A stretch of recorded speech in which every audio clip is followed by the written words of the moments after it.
What's up, y'all? It's Zach with Living Corporate, and I have my daughter, Emery, in my lap. Say something, Emery. You gonna say something? No? Okay. And, this is not the norm, right? Like, typically you're gonna listen to See It to Be It with Amy C. Weininger or The Link Up with Letitia Bird. However, as we look at the world around us and the chaos that continues around us, like we're not teetering towards chaos, we are in a chaotic time. And we see the state, by way of their police force, abusing everybody. It's a unique time. And so we wanted to make sure today, not Tuesday, but today, that we actually had a really in-depth and frank conversation with someone who understands the concept of dissidence. And that's Howard Bryant. Howard Bryant is a senior contributor and writer for both ESPN and NPR. And he wrote a book titled Full Dissidence, and it tackled the reality of protest, and he really analyzed and assessed Colin Kaepernick's protest and really broke down white structures and white power structures that maintain the status quo in spite of dissidence. And, we also talked a little bit about, you're going to hear this, we talked about the responses of many of these corporations and how authentic they were in actually addressing the problem. And so, one point of feedback, and you'll notice this, is that organizations are going to, and they're doing it now, and they're going to continue to treat racism as this abstract concept. And so it's up to those who are in positions of authority and have courage to speak to tie those words and concepts into tangible actions, right? So it's not enough to say, we have to do better and be better and treat people better and open our hearts and minds. That's not actually what changes. What changes is actually structures and policies to actually make a difference, right? Enacting pillars or means of accountability and repercussions for bad behavior. That's how you change. And so to all the organizations who are seeking to make these statements, understand, like, we're in a different place. And folks are looking to hold folks accountable in a different way. I just saw a Google sheet that's been going around that actually really starts getting tangible about how authentic some of these folks are when it comes to anti-racism. And, it doesn't just stop out there. It continues within organizations, right? Like your company does not have this magic barrier that stops racism. And so that's important. And so we talk about that. And I wanted to make sure, because we didn't have a lot of time with Howard Bryant, so I didn't have time to do a bunch of intro stuff. We just got right into the questions. So I wanted to make sure to give a little bit of context. I pray that everyone who's hearing this is staying safe. Definitely support everybody protesting. You're seeing on Living Corporate, we are trying to amplify as much as we can. You're going to see some links to donate to different protesters and bail funds and things of that nature. You're going to see that in there. My hope and my desire is, if you're an aspiring ally and you listen to Living Corporate regularly, that you would check those links and donate. You don't have to donate to Living Corporate. Just donate. Just click the links. Just please donate to those links. Shout out to all my people. Love y'all. Till next time. Peace. Howard, welcome back to the show. How are you doing? I'm good. How are you? Man, staying during all of this? Trying to. Look, we had you on not too long ago, and you've seen a lot, I know, in your life in terms of civil struggle. I think I was a kid when the Rodney King riots happened. In your estimation, is this the largest civil rights protest that you've seen in your lifetime? I don't know. That's a good question. It's a really good question. Considering a few things, right? I was Rodney King, I was 22. Yeah. And that was nowhere near close to this. I mean, that was disbelief followed by sort of retrenchment followed by rage. Yeah. Because let's not forget that Rodney King happened over a year. Because first there was the beating, then there was the trial. Yeah. And then there was the uprising. Right. And that happened in 92. Yeah. But Rodney King actually got beaten down in 91. And so there was that. But this is also, then there's also Ferguson. Yeah. And so what was happening in Ferguson and Baltimore, all of these things were sort of separate. So I think yes. I think actually when you really think about it in terms of one sort of scale, linear scale moment, yes, this is the biggest reaction. This is the greatest singular reaction that I've ever seen. And I think that it's been a long time coming. I think that there are so many different avenues that you can take when assessing something like this. Obviously, if you're black, you're sort of wondering what took so long. I think even if you're just an observer, you look at it and say, okay, why now? Why Minneapolis? Why was this one the one that linked everybody? All kinds of great questions there. And then I think the other question that you have here too, when you look at it, is what is going to come of it, and happening during a pandemic. I mean, I swear, man, I woke up the other day wondering if I had like fallen down the stairs and been in intensive care and nobody told me.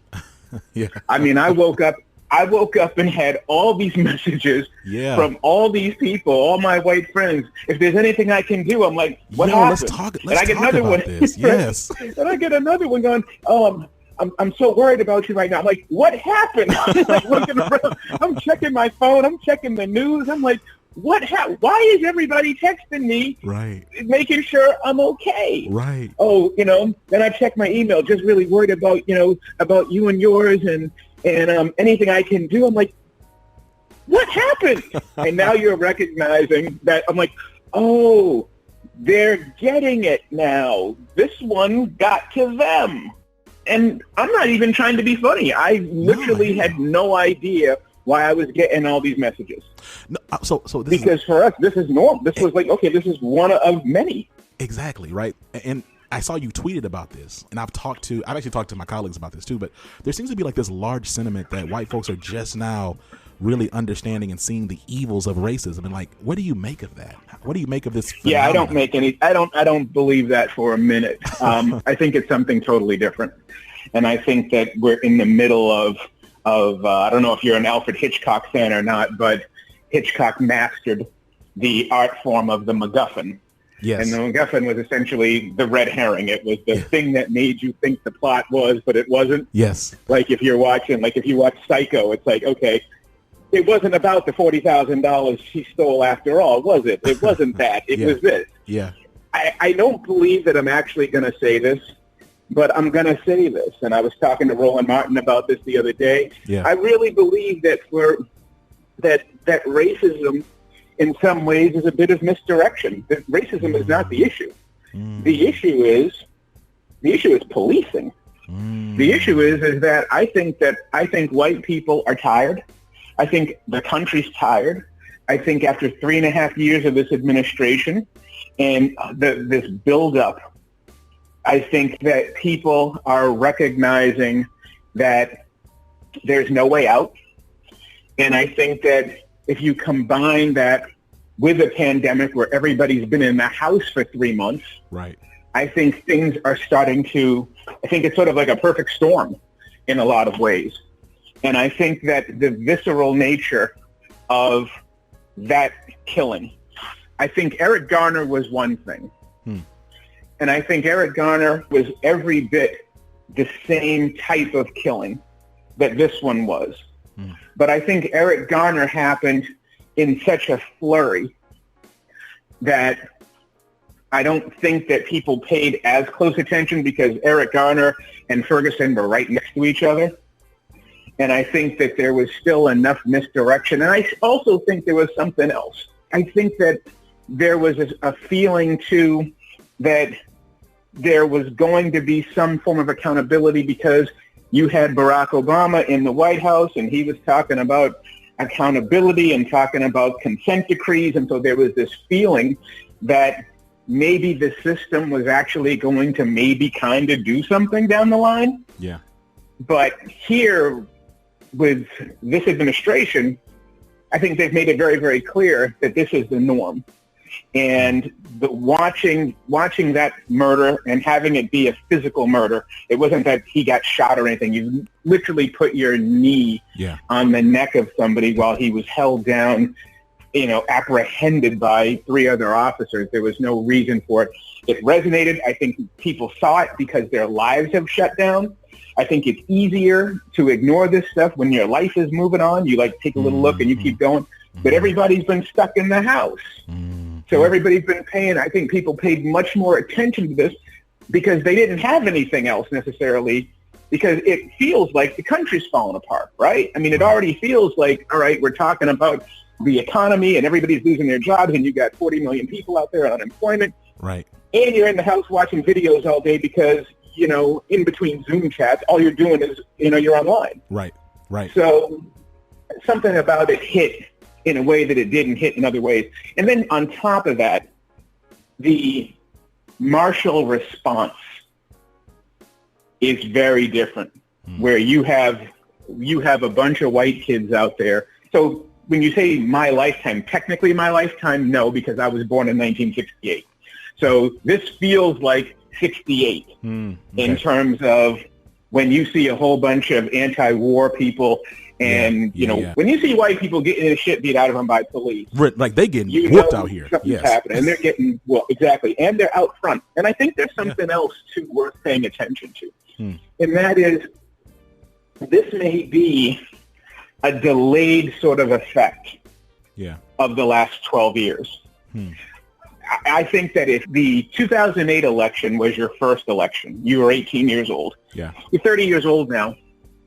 And in 2008, you had a belief that this was going to be different. Not just black people, but everybody. That's true. On that side had a belief that that election was finally going to turn a corner and that these corners were going to keep being turned, and they're not.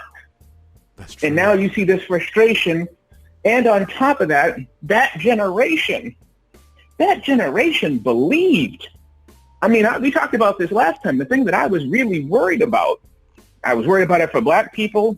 I'm now somewhat worried about it for white people in a lot of ways, is that they believed in 2008 that this country was free and that all you had to do was break that logjam.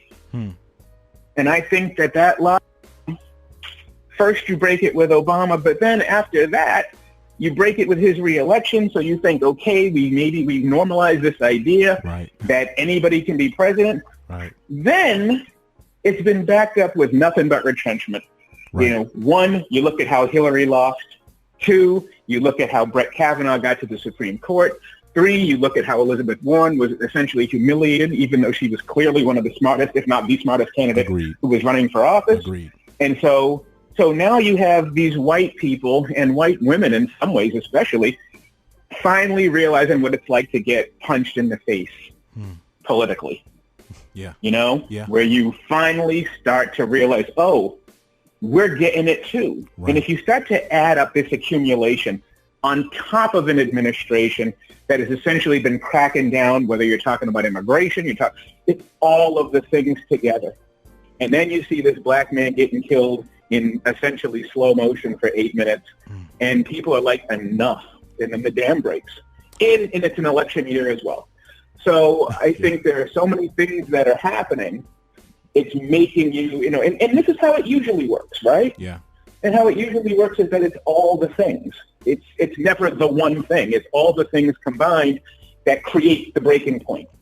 And the Trump reaction to the breaking point, to essentially build a fortress around the White House, to have prison guards who are unidentified out in the streets policing D.C., to essentially unleash police on everyday citizens. To do that, to have them fire into crowds of white people. This feels like dystopia. It's not like, oh, we're nearing chaos. We are in chaos right now. We're in it. I mean, so I want to pivot a little bit and talk about some of the responses like that we're seeing from these major brands. And I'd like to stick to sports for a second. Is there any bigger example of cognitive dissonance than Washington making statements about anti-racism, or the 49ers. Or the Chicago Blackhawks or the Braves. Or the Braves. Mm-hmm. Mm-hmm. Yeah, and, but once again, people talk all the time about weaponizing your politics, right? Yeah. And usually when they talk about these types of weaponizings, they talk about political correctness, or they talk about virtue signaling, or they use all of these very insulting terms to essentially ridicule people of color or people who are gay or black people or whomever about their identity choices, identity politics. You hear all of these different insulting terms. Yes. Right? There is no greater example of political correctness than the National Football League acting like they care about this. Right. All they're trying to do is send a message that they're on the right side of this when their history shows 100% they are not on the right side of this. Yes. They're on the opposite side of this, that the Washington Redskins and the Chicago Blackhawks and the Atlanta Braves and the Cleveland Indians and all these teams with their racist logos are going to say that they care about this, right? That they actually care. And all of these teams, every team in the National Football League who essentially took Colin Kaepernick and ruined his career, they took his career from him, right, are now going to say that they're in support of black people. But if you notice, it's a very delicate dance because they don't want to mention the word police. I was just about to say, it's interesting to see that machine come together, right? Like, they'll talk about the evils of racism. It's not aligned with our values. They don't talk about the police brutality. Mainstream media isn't talking about widespread police abuse. Well, that's what I mean. Yeah. Exactly. But that's what I mean about racism and this its own way being the red herring. It's the MacGuffin. The goal here is not to eliminate racism. That's not the goal, right? The goal is for the system that you tell us to trust to do its job and arrest those 4 cops and prosecute them and have the juries out there recognize that crimes were committed and convicting them and, of course, putting them in jail. And on top of that, reforming laws that give police such wide latitude to do these things in the first place. But if you focus on racism, you don't have to change anything. Right. You don't have to do anything. So you concentrate. So all we've been seeing here is, we got to, Black Lives Matter, and, we have to be better and be kinder to people, and we need to, racism is the pandemic. It's the second pandemic. I don't care about any of this. Right. What I care about the actual concrete structures changing. And they're acting like this, and what they're doing is that they're selling this to the public to make it sound like there's nothing they can do. They could go back to session right now and change the damn laws. Right now. That's what they can do.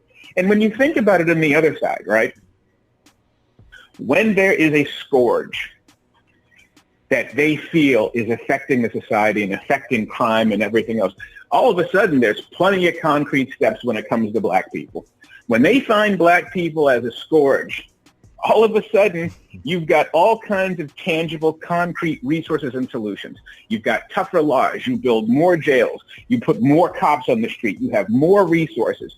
You have longer prison sentences. Suddenly, the entire machine actually works with concrete steps.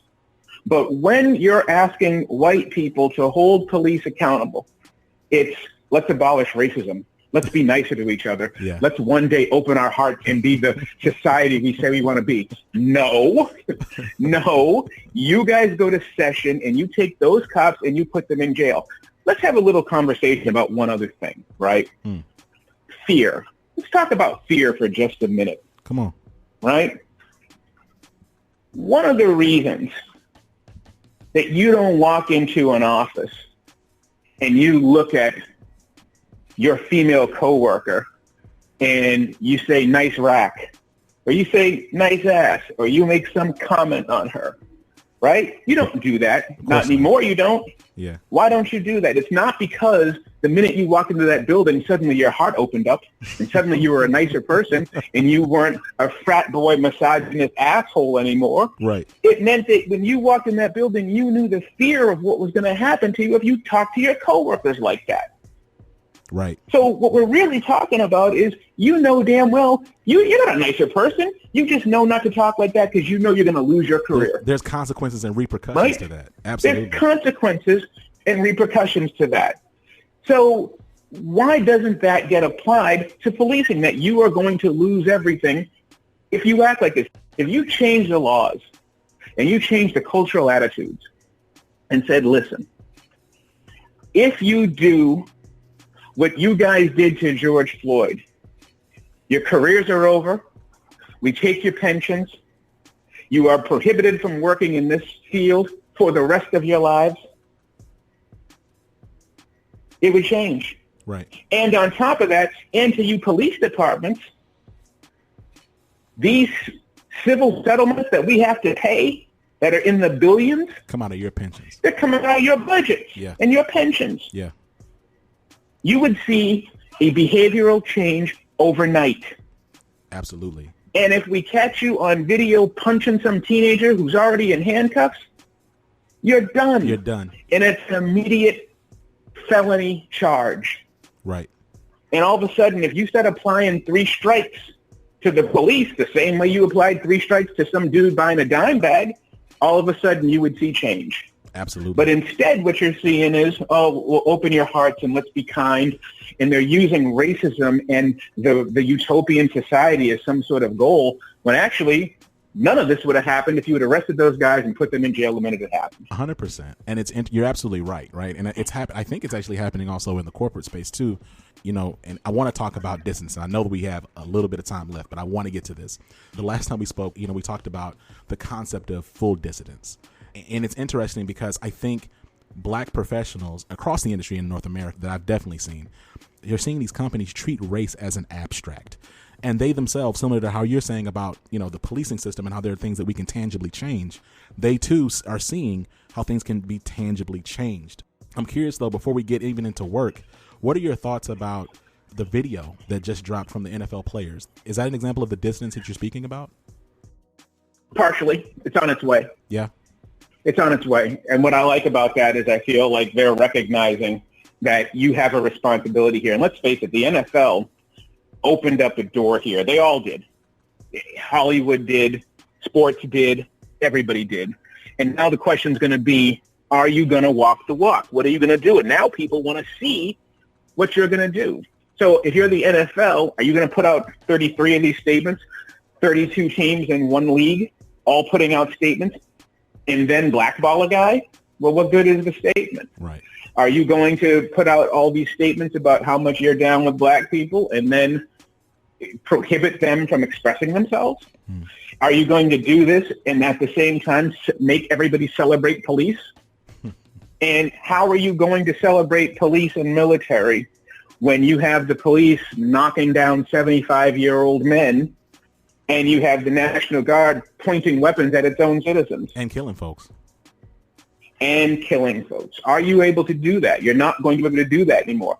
So I like what the players are doing.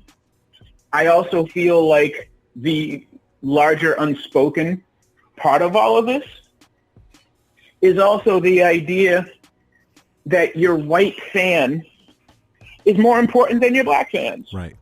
Because let's face it, if you had respect for your black fans, you wouldn't have done that to Colin Kaepernick because most black fans supported Colin Kaepernick. Right. So what you were really doing was you were sending the message to your white fan base saying, we got this. Right. Right. Right? And I understand it at some level. I understand it at a fear level. The fear level being, well, listen, this is our business model, and if people abandon our business model, what are we going to do? But then, you know, it's fear versus courage. Do you have the courage to also say to those people, listen, A, it's a free country. This is his protest.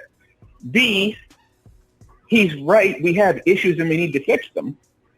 And C, in a sort of way, I dare you to leave.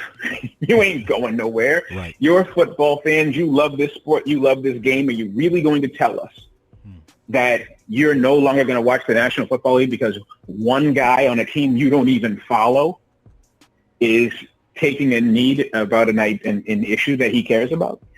But that's really not the issue. The issue is that what he did inflamed all of them, the people who run the game.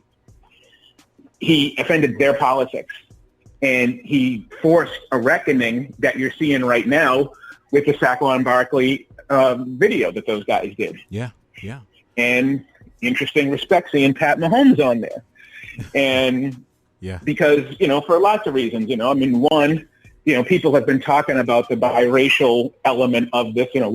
Where does this leave the biracial kids? Well, Pat Mahomes told you, I'm black. That's where it leaves you. Yeah. And it also leaves you somewhere else. When the superstars get involved, things change, and the superstars are the quarterbacks, and Pat Mahomes is a superstar quarterback. Right. So arguably the best quarterback in the league right now. Yeah. Arguably the best quarterback in football. And if he's going to be the guy, then all of a sudden the whole game changes. Right. Right. So let me wrap up on this one. The last time you were here, you called out how a lot of this diversity and inclusion corporatized stuff is actually anti-black. And I think we're seeing like a watershed moment right now where these organizations and this industry that has largely been focused on white women, white queer identities, is now scrambling to hire consultants and create new programs and create new statements to really address their actual black employees. And I'm curious to know, what do you predict is going to happen, and where do you see this ending now that we're in a situation where corporations and businesses are focused to actually talk about blackness explicitly? Well, I'm not willing to go there yet. Okay. And I'm not willing to go there yet for a few reasons. One, it's too new. Because I think everybody right now is just in damage control mode. Okay. That's what I think. So that's my first reaction is I'm going to wait and see. Let's play this out. What's going to happen 2, 3, 4 months from now? The world has been moving so quickly that who knew that a global pandemic was going to be second on the news items now to something else? You never know what's coming. And to me, I need to wait and see what they do with it. Yeah. Because right now, the first thing that these guys are thinking about is putting out the fire. And once they put out the fire, are they going to go back to their regularly scheduled racism? And are they going to go back to the old way that they do things? Look, the bottom line with everything corporate, to me, if you want to talk about diversity and inclusion, and if you want to talk about advancement, and if you want to talk about all of the different ways that the corporate world can be a hostile environment or it can be an encouraging one. Yeah. To me, it's usually been hostile because I think that people in these industries have always wanted diversity of color without diversity of thought. The real question to me when I think about the corporate world has always been this. Are you grooming me to replace you? That's the question. Are you grooming me to be the face of your company? Are you grooming me to be the head of your corporation? Because if you are not, then what you're really saying is I will always have limitations. Yeah. And that you're always going to be scrambling to mollify whatever crisis we have in the day. Yeah. That whatever the crisis du jour is, we're going to find some way to calm it down and then go back to what we usually do. If you are at a point one day where these corporations look at you and they say, hey, it's okay to have 2 of our top 3 officers be black. And one of them is the CEO and one of them is the CFO, and we're good. Instead of having your top black officer always be corporate comm, if that's the case, then maybe you'll see some serious change. But to me, the real issue has always been the actual limitations. When you look at when I talk about big government and you think about corporations and you think about advancement and the rise of the black middle class and the destruction of the black middle class, you're usually talking about government. You're not talking about corporations. You're talking about the post office, and you're talking about civil service jobs, and those are the jobs that built the middle class. Corporations generally still do not hire black people in great enough numbers where you're not relying on the government. Yeah. You know, when black wealth starts to decline, usually it comes from the shrinking of government jobs. So to me, when you start to see, if you ever start to see a movement or a shift in those numbers, where you have corporations who are willing to groom African Americans to be real players in their industries. When you start to see that, then you'll start to see change, and then I'll look at it and say, hey, this is different. But until then, I'm going to take a wait and see. And also, there's one other thing to consider about that, too. Please. We don't even know what the world is going to look like. That's so true. Right? I mean, no black people right now are in the middle of this because of what's happening in Minneapolis and around the country. But let's not forget, we are still in the middle of a pandemic, and we're only in the first wave of that pandemic because when flu season hits, we may be shut down again. Right. So we still need to take a long look at the larger picture of what's happening. But as of today, the corporations have certainly put themselves in the position where it is appropriate to ask them if they're going to walk the walk. Ladies and gentlemen, thank you so much for listening to Living Corporate. This has been Zach. You've been listening to Howard Bryant, ESPN senior writer and contributor, and NPR's writer and contributor as well. Till next time, y'all. Peace.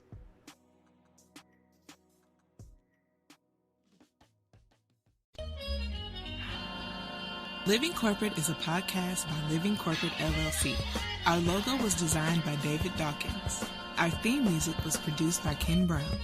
Additional music production by Antoine Franklin for Musical Elevation. Post-production is handled by Jeremy Jackson. Got a topic suggestion?